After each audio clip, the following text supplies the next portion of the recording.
Want to change the name of your Facebook page? In this quick guide, I'll show you exactly how to do it step by step. First, open the Facebook app and make sure you're logged into your account.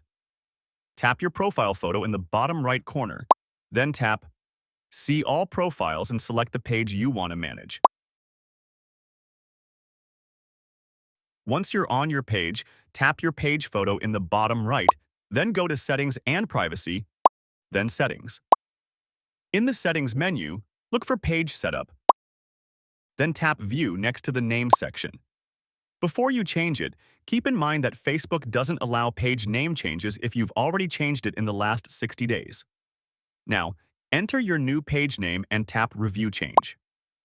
Facebook may take up to 3 days to review your request, and sometimes they'll ask for additional details. For security, you'll also be asked to enter your password. And that's it. You've successfully requested a Facebook page name change. If this video helped, don't forget to like and subscribe for more quick Facebook tips.